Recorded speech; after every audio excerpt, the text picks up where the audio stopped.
C'était pour beaucoup un moment très attendu. Sur 2 après-midi, ils étaient environ 250 à profiter du retour du traditionnel goûter des aînés. Un rendez-vous auquel étaient conviés tous les Gilocruciens de 74 ans et plus. Moi j'ai eu 75 ans au mois de janvier.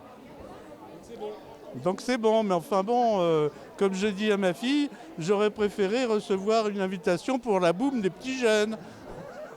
Cette année, on a envoyé les invitations début janvier. On s'est dit on la maintient, puis on verra bien le moment venu ce que l'on fait. Et voilà, là, on est plutôt content parce qu'effectivement, les gens ont répondu présent sur 2 jours.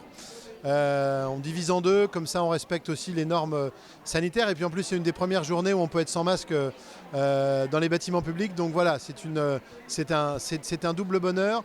La joie de pouvoir reprendre un peu notre vie d'avant et puis de pouvoir accueillir tous nos aînés pour ces 2 séances de partage. Un goûter agrémenté d'un spectacle de cabaret proposé par la compagnie Les Étoiles Lyriques. Un moment festif forcément très apprécié, surtout après l'annulation de ce rendez-vous en 2021. Je suis déjà venue il y a 2 ans et j'avais beaucoup apprécié. Oui, c'était super sympa. Le spectacle, la convivialité, et puis ça nous permet de se retrouver, quoi. Et à Saint-Gilles, on l'a la convivialité, toute l'année. On est quand même des gens qui sont là depuis 2019, juste avant le Covid. Et comme il y a eu le Covid, on était comme tout le monde, cloîtrés.